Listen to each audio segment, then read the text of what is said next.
हमारे साथ मौजूद है शहनवाज चौधरी, जिन्होंने एक कर्जा मुक्ति अभियान चला रखा है। इनका कहना है कि जब बड़े बड़े उद्योगपतियों का कर्जा माफ किया जा सकता है, तो जो कोरोना के टाइम पे या उसके बाद जिन्होंने अपने उद्योग को गंवा रखा है, छोटे बड़े जो उद्योगपति हैं, तो उनको उनका कर्जा क्यों नहीं माफ किया जाए। तो इसको लेके एक अभियान चला रखे हैं। उनके साथ लाखों लोग अभी तक जुड़ चुके हैं और क्या इस पे इनका अभी तक कार्रवाई हुई है, इनसे बात करते हैं। शहनवाज जी, सबसे पहले तो एबीपी लाइव में आपका बहुत बहुत स्वागत। बहुत बहुत शुक्रिया, धन्यवाद। बस आपने जो अभियान चलाया है, तो आपका इस मुहिम क्या है, इस अभियान का मकसद क्या है? देखिए, मेरा मानना ये है कि जब बड़े-बड़े उद्योगपतियों को राहत दी जा सकती है, अलग-अलग रूप से, उनका लोन राइट ऑफ किया जा सकता है, अंडरराइट किया जा सकता है, हेयर कट दिया जा सकता है, उनको लीन पीरियड दिया जा सकता है, तो यही राहत आम जनता को क्यों नहीं मिलनी चाहिए? वो व्यापारी खासकर से जो नोटबंदी, जीएसटी, लॉकडाउन या सरकार की किसी भी गलत नीति के कारण कर्जे की दलदल में फंसे, तो उनका कर्जे मुक्ति के लिए हम प्रयास कर रहे हैं। या तो सरकार कर्जा माफ कर दे, माफ नहीं कर सकती 2 साल का समय दे दे। और सरकार ने लाखों करोड़ रुपए बड़े-बड़े उद्योगपतियों को माफ किया ही है, वो तो हमें पता है। वर्तमान सरकार ने भी किया, पुरानी सरकार ने भी किया। लेकिन समस्या क्या है, आम जनता की जब कर्जा मुक्ति की बारी आती है तो सरकार कहती है हमारे पास पैसे नहीं है।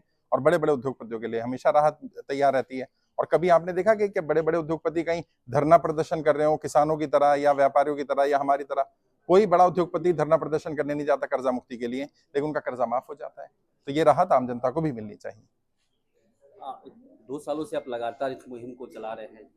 आप मैं सामने मैं सहयोगी से बोलूँगा कि दिखाएँ वो हस्ताक्षर जो किया हुआ, करीब कितने लोग हैं ये तो देखिए ये 15 बंडल अभी लगभग 25,000 से ज़्यादा 25,000 ज्यादा लेटर हैं। जी, जी। 25,000 ज्यादा लेटर हैं और हमारा टारगेट 20 करोड़ सिग्नेचर का है। हमारे हर राज्य में सिग्नेचर कैंपेन चल रहा है। आज दिल्ली में जो कैंपेन था आपने देखा, पुलिस ने हमें प्रशासन ने अलाउ नहीं किया जंतर मंतर पर, उसके बावजूद भी 3,500 ज्यादा लोग सिग्नेचर करके गए और अभी भी हजारों लोग सिग्नेचर करने आ रहे हैं पूरे दिन।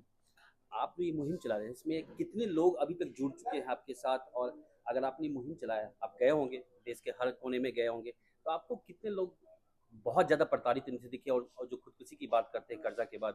अमूमन किसान खुदकुशी करते हैं, लेकिन इस तरह का कर्जा होने के बाद, जो कोरोना के बाद, तो कितने लोगों की सूची आपके पास आई है जो ने सुसाइड किया? देखिए, सरकार के ही आंकड़े हैं, मेरे अपने आंकड़े तो नहीं है। सरकार कहती है, एनसीआरबी का डाटा है, पिछले 5 वर्ष में 50,000 ज्यादा व्यापारियों ने कर्जे के कारण आत्महत्या की है। पिछले 1 साल में 2022 में अकेले लगभग 20,000 ज्यादा व्यापारियों ने आत्महत्या की है। देश का कोई राज्य ऐसा नहीं है, कोई यूनियन टेरिटरी ऐसी नहीं जहां मैं नहीं गया हूं, मेरी टीम नहीं है। हम हर जगह जा रहे हैं, लोगों से मिल रहे हैं, मुलाकात कर रहे हैं।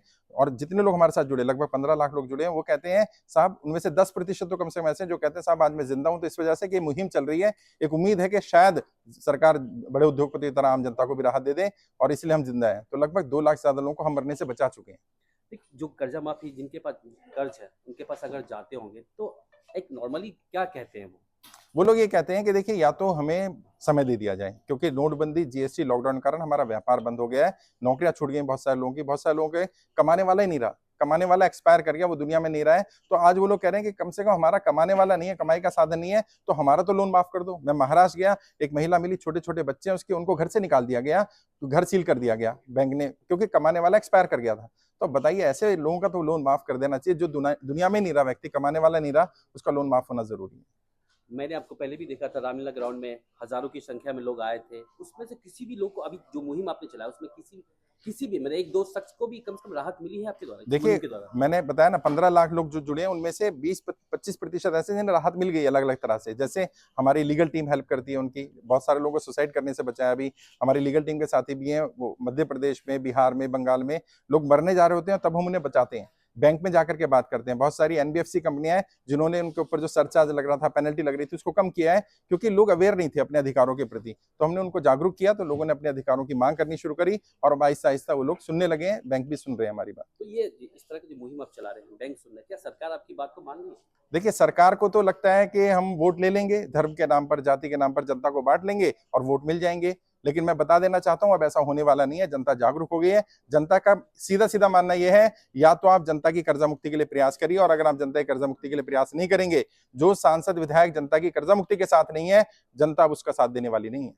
सरकार अगर नहीं सुनती है, तो क्या कोर्ट का दरवाजा देखिए, खटखटाएंगे? सुप्रीम कोर्ट हम जा ही रहे हैं आज पीआई लगाने के लिए। सुप्रीम कोर्ट में पीआई लग रही है, उसके बाद नहीं होगा तो सबसे बड़ी अदालत हमारे देश में जनता है। हम जनता के बीच जाने वाले हैं, पॉलिटिकल अल्टरनेटिव तैयार करेंगे, ऐसे लोग तैयार करेंगे जनता में से जो कर्जे के कारण परेशान है, वो आगे आए और वो इन नेताओं को सबक सिखाएं। क्योंकि कोई भी पार्टी के नेता हो, हमने सभी सांसदों को, 543 के 543 सांसदों को पत्र भेजे, उनसे राय मांगी गई, उनसे रिक्वेस्ट की गई कि आप सदन में मुद्दा उठा लीजिए, लेकिन वो ना सदन में मुद्दा उठाने के लिए तैयार है, ना वो बात करने के लिए तैयार है। तो ऐसे नेता किस काम के, जो जनता के हित की बात ही नहीं कर रहे। कहीं ना कहीं राजनीति भी करने की बात कर रहे हैं आप। देखिए, मैं एक पॉलिटिकल ट्रेनर हूं, मेरा मानना यह है राजनीति हर चीज में होती है। अगर राजनेता अच्छे आएंगे तो अच्छी नीतियां बनेंगी। और राजनीति क्या है, मैं इसको जन नीति बोलता हूं, जनता के हित में नीति बनाने का एक प्रक्रिया है। तो उसमें अच्छे लोग आने चाहिए। या तो सत्ता पक्ष में जो लोग बैठे हैं वो लोग इस मुद्दे को सपोर्ट कर दें, हम उनका साथ दे देंगे।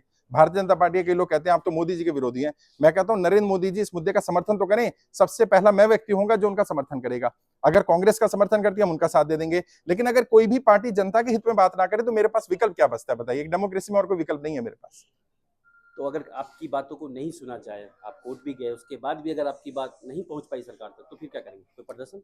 देखिए, धरना प्रदर्शन तो करना ही है। अभी हमारे साथी भी आज भी कह रहे थे कि हम भूख हड़ताल पर बैठते हैं, धरना प्रदर्शन करते हैं। मैंने अभी भी सरकार को एक मोहलत और दे रहे हैं कि सरकार एक बार हमारी बात सुन ले, और हम सुप्रीम कोर्ट जा ही रहे हैं। अगर सुप्रीम कोर्ट भी हमारी फेवर में बात नहीं करेगा तो फिर सड़कों पर उतरना पड़ेगा, और कोई विकल्प नहीं है हमारे पास। बहुत बहुत शुक्रिया हमसे बात करने के लिए। धन्यवाद। हिमाचल मजदूर के शहनवाज चौधरी जो कर्जा मुक्ति अभियान को लेकर लगातार